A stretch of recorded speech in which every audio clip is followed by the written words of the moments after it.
Buenas tardes, soy Jairo Librero que continúa con este programa de YouTube dirigido pues a las personas interesadas en la historia y también en muchas personas que por ocupaciones y trabajos o no pocos estudios no tienen un conocimiento completo de la historia. Esto pues ayuda a la gente, ¿no? Y uno se estimula más. Por eso es bueno en dar like, suscribirse, comentar y compartir, porque esto así de una forma llega a más personas en esta labor de carácter meramente didáctico, sin ningún interés político en ninguna clase, sino únicamente el deseo de colaborar con la gente con aspectos históricos que pueden explicar muchas de las actitudes políticas del día de hoy y sobre todo pues sobre la política. La política está llena de sorpresas y trazar un modelo exacto de ello no se puede. La, la política es el arte de gobernar, pero también hay el arte de llegar al poder, cómo se llega al poder. En las pasadas próximas elecciones se vio como una candidata a ser candidata a la presidencia eh, eh, poco conocida aparentemente y sin el gran aparato político, sacó cerca de 700.000 votos, algo inesperado. Y así se van presentando las cuestiones políticas. De aquí a mañana aparece otro candidato también que saca una gran cantidad de votos. Y otros que son tal vez muy proyectados y tienen mucho respaldo en los medios de comunicación no sacan nada. La política pues es así. Sin embargo, la política, como lo decía el gran pensador alemán Immanuel Kant, él decía que, que había este problema en la política, ¿no? Que, que esa función no es deseable. ¿Y por qué no es deseable esa función, según el filósofo Kant? ¿No? Dado que la posesión del poder inevitablemente falsea el libre ejercicio de la razón. Eso explica, oiga bien, el ejercicio de la política falsea el libre ejercicio de la razón. Por eso muchos políticos llegan al poder prometiendo muchas cosas, pero ante la realidad política defraudan a sus electores.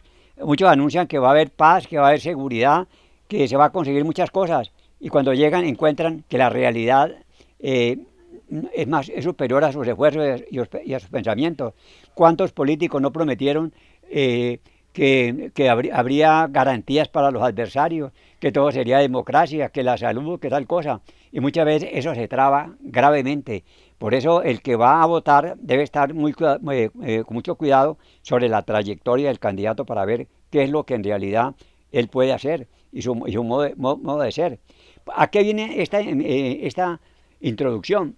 A que estamos en el periodo de la regeneración con un hombre extraordinario que vio claramente los defectos que tenía el país colombiano en el siglo XIX con el liberalismo radical que se organizó en 1863 y creó un Estado federal con nueve estados, cada uno con sus bienes propios y con su ejército propio en guerras civiles. Y lo más grave, una constitución, como lo he dicho aquí, volvemos nuevamente al punto, que no se podía reformar. Ese hombre, llamado el doctor Rafael Núñez, vio con claridad que ese sistema que no se podía reformar, que dividió el país, que había una cantidad de guerras civiles, que a los conservadores, porque eran los liberales, los sacaron del poder, aunque hay que decir lo siguiente, los liberales sí le dieron a los conservadores algunas oportunidades en departamentos, o sea, no fueron, ejercieron el liberalismo, pero fueron muchos de esos gobernantes personas bastante democráticas, salvo Mosquera, que Mosquera que iba a ser democrático, Mosquera era un militar que le ayudó a los liberales a llegar al poder, pero él que iba a ser el demócrata. En cambio, presidentes como por ejemplo, eh, eh, como Murillo Toro, etcétera, para no mencionar más, Santos Acosta, Santos y otros santos que hubo de presidente en esa época, dieron muchas garantías a sus adversarios. Bien, Rafael Núñez, como vimos ya, llega al poder gracias a la victoria de los Chancos y a que Julián Trujillo, su teniente, se monta en el poder, ya lo conté, pero quiero resumirlo ahí. Y él en 1880 llega al poder y crea el Banco Nacional, emite papel moneda y en esa forma él puede gobernar en el país y piensa seguir de presidente. Pero pues escogen a un señor que estaba enfermo eh, y ese señor enfermo pues se muere en el poder y luego lo nombran otro que llama José Eusebio Otálora, que le promete a Núñez que le va a ayudar, luego prácticamente se acuerda traicionarlo, pero al final se arrepiente, lo que llama la evolución Otálora, y Núñez se va para el periodo 1884-1886. Núñez gobernó de 1880 a 1882. Francisco Javier Salduda de 82, unos 6 u 8 meses. Y luego José Eusebio Otálora, acá en los 2 años, ridículos 2 años. Y luego vuelve Núñez al poder en 1884 y comienza a gobernar y a entenderse con los conservadores. Hay una fracción liberal que prácticamente no acepta a Núñez y le hacen la guerra civil y él busca el apoyo de los conservadores. Estuvo hasta enfermo en esa época.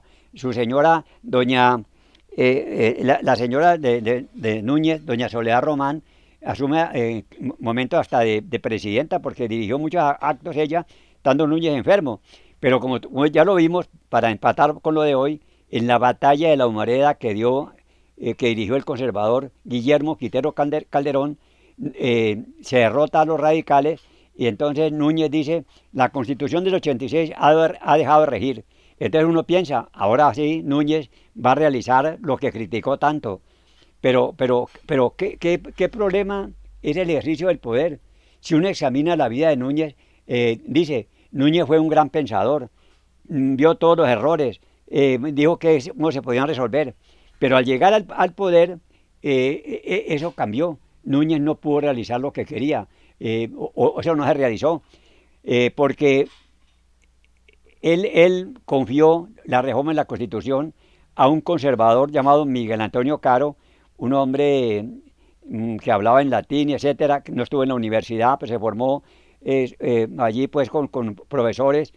Y el señor Caro era un hombre que le gustaba el gobierno duro, casi la monarquía, y sobre todo era muy adicto a la Iglesia Católica. Y él pensó prácticamente hacer como de reformador político y religioso. Y se vino la elaboración de la Constitución. Núñez escogió unos delegatarios, escogidos pues por los jefes militares que reemplazaron a los gobernadores en Colombia, y ellos escogieron un liberal y un conservador. Y así con esos delegatarios, y cometiendo el error, que lo reitero, de nombrar de representantes de Panamá al señor Caro y al señor Paul, se reunieron los delegatarios y comenzó el debate de la Constitución.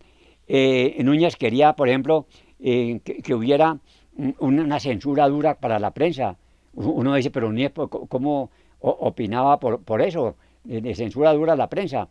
Y en todo caso, Caro se impuso en su concepción, digamos así, dura. O sea, pues que no quería que los liberales participaran en nada en el poder. Núñez y Caro fundaron el Partido Nacional. El Nacional se componía de los conservadores y los independientes liberales, en frente a los enemigos radicales. Los independientes liberales fueron desapareciendo y más adelante, luego que se hace la Constitución, que no la firma de Núñez. Hay quienes dicen que esa Constitución a Núñez no le gustó porque no recogía lo que él había preconizado. El señor Caro le gustaba el exclusivismo y le gustaba la imposición de la Iglesia Católica, y además en esa Constitución se buscó hacer un ejército regular que apadrinara, que defendiera al gobierno en vez de la cantidad de ejércitos que había en la federación. Ejército Nacional, papel moneda, era lo que buscaban los reformadores, y en esa forma se hace la Constitución de ese año. En un resumen, se dice que centralización del poder central. Yo digo, y lo he dicho aquí, actualmente el poder central está debilitado.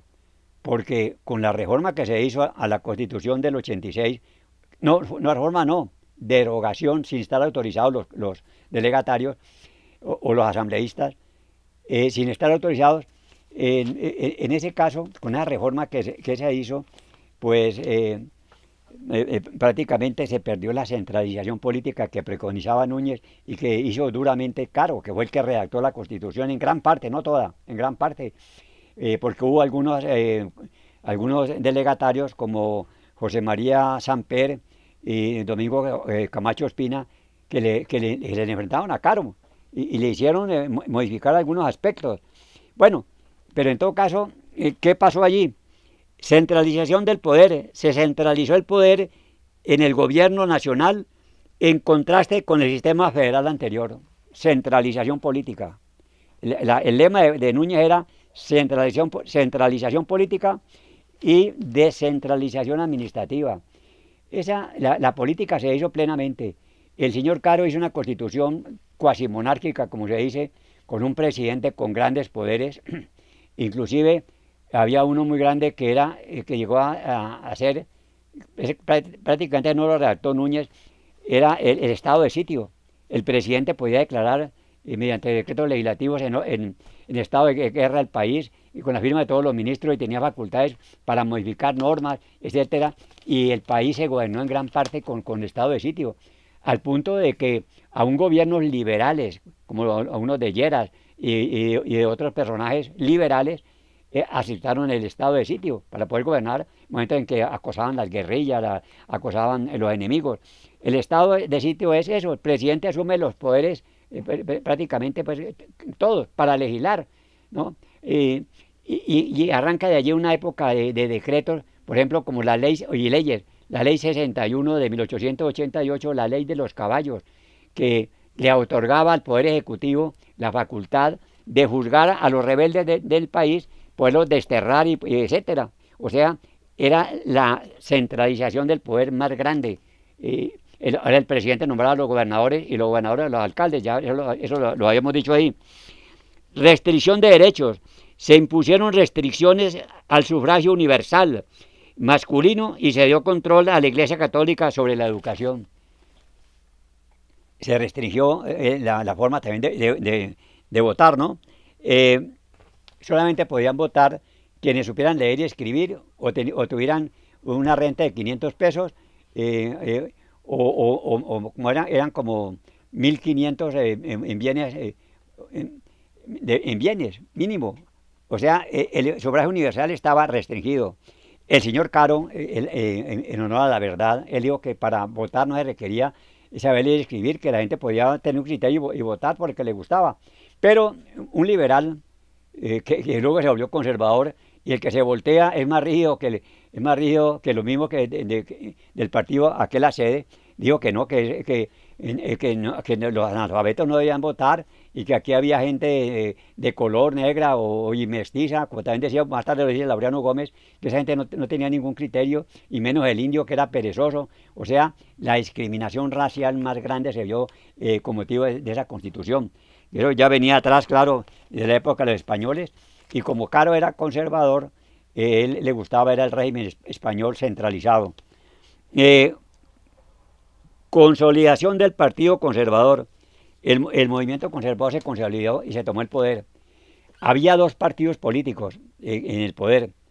El Partido Conservador y los liberales independientes. Pero poco a poco los liberales independientes fueron desapareciendo y quedó el Partido Conservador prácticamente solo. Núñez en un comienzo ejerció el poder y luego se nombró como vicepresidente al general Eliseo Payán, vinculado con el Valle del Cauca. Eliseo Payán era un liberal que tenía unas gestas políticas muy grandes en el sur del país, aquí en el Valle del Cauca, en el antiguo Cauca, libró muchas batallas y las ganó, era un militar de mucho prestigio liberal. Núñez decidió irse para la costa y lo dejó de vicepresidente. Eliseo Payán, que había sido liberal, comprendía que el Partido Conservador iba a tomar el poder y él buscó acercamiento con los radicales. Los conservadores se asustaron y Felipe Angulo viajó a Cartagena y le dijo a Núñez que ese señor iba a entregarle el poder a los liberales radicales de nuevo. Entonces Núñez se vino y de allí desde Girardot, otros dicen que de Honda, le mandó un Marconi así al presidente encargado, pues, o sea, a Eliseo Payán. Dijo, estando yo aquí, por ejemplo, en Girardot, he reasumido el poder, porque en esa época no se podía asumir el poder sino en Cundinamarca. Los ministros despacharán los asuntos más urgentes. Yo, sigo para Bogotá, lo destituyó. ¿Qué hizo Eliseo Payán? Nada ante Núñez, pues aceptó eso. Sin embargo, a Payán lo detuvieron y lo confinaron en Antioquia. Más tarde viene para el Valle, se ubica allí en el yerno de él, por ejemplo, Payán. Y ahí la familia Montoya Payán, uno de sus hijos fue magistrado del Tribunal de Búgara. La familia Payán es una familia del Valle del Cauca ahora. Bueno, entonces Núñez dictó una corporación que dictaba normas, dictó la ley de los caballos, la ley 61 del 88. ¿Cómo llegaría la represión que el Ejecutivo dizque condenando a quienes veía que eran peligrosos para el orden público y los desterraba? Varios jefes liberales, Santiago Pérez y otros fueron desterrados y aquí desterraban a la gente porque se oponía al gobierno y los desterraron. Y entonces Caro inicia un gobierno, pero no un momentico, a Caro no todavía. Núñez se va para Cartagena y, y termina el periodo, repito, ya lo he dicho, modificaron los 2 años ridículos de los liberales y establecieron un periodo de 6 años. Agotado el primer periodo de 6 años, eh, antes que se agotara, perdón, Núñez se fue para Cartagena. Se dice que Núñez estaba enfermo, que tenía una incontinencia estomacal. Líbano Aguirre dice que era que tenía la próstata, lo operaron de la próstata y eso le molestaba mucho. Cuando él se iba a posesionar, siempre se demoraba en llegar hasta 2 o 3 meses o más meses. Y Martínez Silva, un célebre político conservador, decía, bueno, ¿y qué le pasa al doctor Núñez que no llega? Pero era que estaba enfermo. De modo que no era que fuera noble para que otros gobernaran, era que tenía que irse para Cartagena por esos problemas que tenía él. Se fue para Cartagena. Bueno, pero antes de que terminara el primer periodo, o sea, 6 años, en 1888 se dio Núñez irse para Cartagena, estaba él aquí, y entregarle el poder al Partido Conservador. Entonces ya el Partido Conservador en el poder pues cogió y a barrer los liberales que quedaban independientes. Asumió completamente el poder ese señor don Carlos Holguín, político conservador muy hábil, por cierto, que entró dominando con el Partido Conservador y gobernó de 1888, lo nombró el Congreso, hasta 1892. En su periodo él se manejó más o menos ampliamente, era un político muy hábil, él no era una persona pues encerrada en religiones y en filosofía, no era un político hábil. Cometió el grave error de que regaló las figuras quimbayas a la reina de España y no la ha podido recuperar como lo recordaba. Pero me interesa decirle lo siguiente, ahí se consolidó el Partido Conservador y se había establecido que la imprenta por ahora seguiría censurada, lo que quería Núñez. En ese sentido Núñez era retrógrado. Uno no explica cómo Núñez, un gran periodista, un escritor y un poeta, tenía la idea de restringir pues ello. Y bueno, sea yo lo que fuere, el señor Holguín maneja 4 años, de 1888 a 1992. De los 6 de Núñez, maneja 4 años. Se empotró el Partido Conservador fuertemente reaccionario, exclusivista, metido en la Iglesia Católica bastante, y ya se había hecho el concordato. Núñez quería que le arreglaran el problema de la señora que se casó por lo civil, pero todavía doña Dolores Gallego, su esposa, que se había divorciado. Bueno, y luego se murió la señora de Panamá y pudo casarse con doña Soledad Román y ya no hubo problema. Núñez no quiso firmar la Constitución de 1886 siendo él el presidente titular. Dicen las malas lenguas que era que él no le gustó esa Constitución, que exageró y le violaron muchas de las ideas que tenían, porque Núñez atacó la de Río Negro diciendo que los liberales excluían a los conservadores y no fue tanta la exclusión. En cambio el conservatismo sí llegó a excluir todo lo que oliera liberal. ¿Cómo sería que en esa época solamente 2 representantes liberales, Uribe y el negro Robles llegaron a la Cámara de Representantes en ese periodo porque no tenían acceso y el fraude llegó. Núñez había atacado el fraude y llegó el fraude, o sea que eso fue una decepción. Y se dijo, oiga bien lo que les voy a decir, los liberales radicales tienen el país en la ruina y estos lo van a repartir y los países lo van a terminar. Pero no fue con los liberales radicales que Colombia perdió. Fue en el gobierno de Marroquín conservador cuando perdimos a Panamá. Y lo perdimos porque cuando se pidió la aprobación del tratado Errán-Hey, que permitía que Estados Unidos hiciera el canal y a 100 años lo devolviera a Colombia, el señor Miguel Antonio Caro, que odiaba a Marroquín, ¿cómo les parece que hizo un discurso en que decía que eso no se podía admitir, que allá había muy pérdida de soberanía nacional, que era mejor menester negar ese tratado para luego arreglarlo de nuevo? El Estados Unidos no aceptó eso, por las vías de hecho ayudó a Panamá, y bajo los gobiernos de la regeneración, que decían regeneración o catástrofe, y la catástrofe fue para Colombia no en el periodo liberal radical, sino en el de Núñez. Perdimos la mejor joya que tenía Colombia, como lo he dicho aquí, que fue Panamá. Bueno, entonces eso es grave, la forma exclusivista. El Ejército Nacional lo organizaron. Dijeron, si tenemos un ejército bueno, el poder lo mantenemos. Y entonces un ejército que respaldaba al gobierno de Caro y, claro, y a la regeneración de Núñez. Ese punto también es fundamental. Consolidación del Partido Conservador, sobra decirlo. El Partido Conservador se consolidó allí y sacó todo lo que fuera liberal y que oliera liberal. Y ahora viene lo grave. Termina el periodo del doctor Carlos Holguín y hay que nombrar presidente para 1892-1898. Se presentaron candidatos del Partido Liberal y se presentó Núñez con Miguel Antonio Caro, el que redactó la Constitución. Hombre, que se redacta una Constitución es bueno que no la ejerza porque está ya con mucho prejuicio. Y Caro era un retrógrado completo. Eh, los liberales pues opusieron allí a unos candidatos, allá Marceliano Vélez, conservadores, y a un liberal. Pero bueno, fueron derrotados y la dupla Núñez-Caro se impuso. Aquí hay el primer punto de uno de la corrupción política. Caro era cuñado de don Carlos Holguín. Entonces Carlos Holguín desde la presidencia le preparó la elección a su cuñado Caro. Caro era casado con una hermana de don Carlos Holguín. Don Carlos Holguín pues al fin se murió. Caro entra a gobernar porque Núñez no quería venir. Estaba en Cartagena. Y entonces Caro va a gobernar de 1892 a 1898. En el interín hay la guerra de 1895 que hicieron los liberales hastiados de ver que no les daban ninguna representación, que los perseguían, que les cerraban los periódicos. Inclusive cuando había conservadores que atacaban a Caro, les cerraban los periódicos. Carlos Martínez Silva, un hombre brillantísimo, que dijo que se habían equivocado, que los conservadores, que ese gobierno de Caro no podía seguir, que ese gobierno era abusivo en grado sumo. Y él escribió algo y le censuraron el periódico.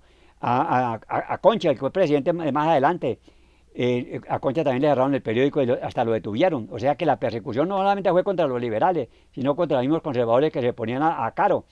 Caro puede recordar así a la figura de Trump, bueno, no tanto, pero así por su intransigencia, Caro. Y va a gobernar Caro los 6 años. La guerra civil la ganaron pues, la ganó un hombre que será presidente más adelante, Rafael Reyes.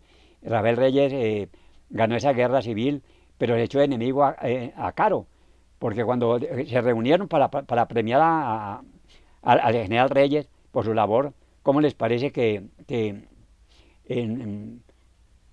dieron a Caro? Bueno, ¿y qué le dieron a Reyes? Y dijo Caro, no, Reyes es como la empleada del servicio. No digo la otra palabra que se emplea para ellas porque es como denigrante. Digo, es como las empleadas del servicio, él empleó la otra palabra. No le gusta sino que los que den la especie se lo den en efectivo. O sea que Reyes quería que le dieran plata porque él le ofrecieron fincas. Él con honor a la verdad, él rechazó todo eso. Dijo, no, yo no quiero nada de eso, ¿no? Yo ya gané la batalla, pero viene la enemistad entre Reyes y Caro. Y Caro la pagará caro, porque Reyes era un factor decisivo más adelante y llegará a la presidencia.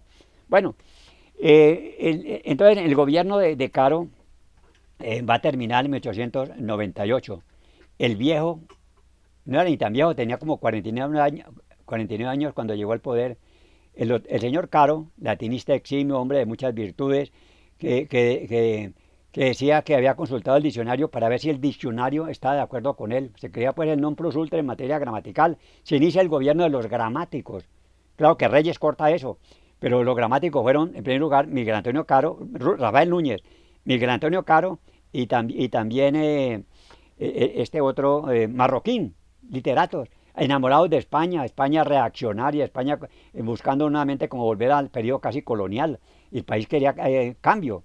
Bueno, sea ello lo que fuere, eh, el señor Caro va a terminar su periodo, va a terminar su periodo y entonces eh, ocurre algo muy especial. Mm, Él quiere continuar en el poder, está enamorado del poder, porque él se retiró, asopó unos días, porque él quería no inhabilitarse. Decía la Constitución que si dentro de cierto periodo, como de un año y medio, un presidente se retiraba del poder, podía ser reelegido, si no, no.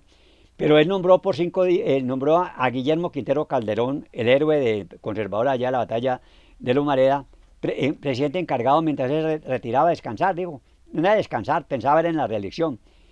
Pero Quintero Calderón, que era conservador, era un hombre muy consciente, comenzó a llamar a liberales e interesarlos para ver qué radicales, para ver cómo se lograba calmar ese régimen de opresión que había tan grande. Caro se enteró y se enteró de que el señor Quintero Calderón reunía liberales para unirlo a los conservadores y hacer un régimen como más democrático. Y entonces, como él era tan cerrado a la banda y tan digámoslo así, tan de un solo partido, dijo que no se puede hacer concilio católico con cardenales protestantes. No se puede hacer concilio católico, es la frase de un reaccionario, con cardenales protestantes. Muchas veces la gente enemiga se une. El Frente Nacional, que fue la unión de los oligarcas grandes como Lleras Camargo y Laureano Gómez, para volver al poder. Y dijeron que únicamente liberales y conservadores, o sea, repitieron la misma falla. Y entonces liberales y conservadores. ¿Y qué se ganaron? Que en el gobierno de Guillermo León Valencia aparecían las guerrillas, los helenos que todavía están y la FARC. Bueno, grave eso. Entonces él pensó lo siguiente: yo no puedo no pueden reelegir porque pues, ya no van a aceptar ni los conservadores. Entonces pensó en dos hombres de edad, viejos, que fueron el bugueño Manuel Antonio San Clemente, de 84 años, y el otro era como de 74 años, José Manuel Marroquín, autor de La Perrilla, que él sí podría decir, él no tiene ninguna aspiración política, y sí podría decir que es flaca sobremanera toda humana previsión, porque más de una ocasión sale lo que no espera, y a él le salió la candidatura a la presidencia, y sin quererlo prácticamente, y él no tenía preparación política ninguna. Caro dijo, yo lo manejo con un dedo. Pero ya entre ellos había diferencias, hasta por materias gramaticales. Y sin embargo, pues se lanzaron la candidatura. ¿Para qué nombramos los liberales allí en ese caso? Ganó San Clemente como presidente, vicepresidente Marroquín. San Clemente estaba aquí en el Valle de Cauca, enfermo, como lo hemos dicho, no podía viajar. Asumió la presidencia el señor Marroquín, José Manuel Marroquín, autor de La Perrilla, y que Borges, el gran escritor argentino, elogió tanto, y novelas como El Moro. Novelas malas, dice Tascón, pero no, las nuevas novelas son... Yo leí El Moro, uno se distrae ahí leyendo eso. Bueno, sea ello lo que fuere, va a gobernar el señor Marroquín. Y el tiempo se me termina, pero quiero decir lo siguiente. Marroquín, sorprendiendo a Caro y a todo el mundo, llegó e hizo una gran propuesta. Vamos, de ahora, en mi gobierno, vamos a buscar colaboración con los liberales, que los liberales puedan votar, que los periódicos no sean censurados como lo hacía Caro, que los jueces no fueran trasladados cuando le dé la gana al gobierno. O sea, unas reformas de tipo liberal que le hicieron decir a Rafael Uribe, al general Uribe, con estas reformas se ha firmado la paz de Colombia, con las reformas que prometió Marroquín. De modo que Marroquín venía como bien intencionado, fue sorpresivo eso, un hombre que no haya manejado política sino literatura, encerrado allá en un castillo, un edificio que le llamaban castillo, escribiendo novelas y versos como que una ortografía en verso, una cosa exótica, pues. Bueno, eh, un día esto traigo aquí yo tengo ese libro exótico, una ortografía en verso. Bueno, en todo caso, el señor Marroquín llega al poder. Entonces el señor Caro, que ve que Marroquín no le marcha, pues, y que ve que Marroquín quiere como que ayudar a los liberales y que los liberales fueron una manifestación en Bogotá a hacerle al presidente, al vicepresidente Marroquín, etcétera. Caro se puso celoso. Él era un viejito más bien como condenado, como bastante condenado. Y entonces decidió llamar a San Clemente, que está enfermo aquí en Buga. San Clemente va, hay una carta de él aquí en Tuluá a Caro, va y en Bogotá el Congreso, en la Cámara de Representantes, dominada por algunos liberales y un partido político que se ha formado que llama los históricos, dirigidos por un gran hombre, Carlos Martínez Silva, que critica a Caro, dicen que no posesionan a San Clemente, que están contentos con Marroquín. Entonces los conservadores se enojan y y entonces el señor San Clemente se posesiona ante la Corte Suprema de Justicia. Allá hubo en Bogotá manifestaciones y golpes y cosas, y se posesionó San Clemente. Y la primera medida que tomó fue echar atrás las reformas que proponía San Clemente. Y se negó a pactar con los liberales la paz. Alguien le propuso que por qué no llamaba a los liberales pues para que hubiera paz. Y yo no, eso le corresponde a ellos, son como unos fascineros, unos bandidos. Y entonces se consiguió él con mucha fuerza y con su gente, pero él no podía gobernar en Bogotá. Estuvo en Anapoima, estuvo en Tena y luego estuvo en Villeta. Y en Villeta el mismo partido conservador, a través del ministro traidor Casabianca, mandó un general allá a que lo detuvieran y amarraron a él, eso lo hemos contado.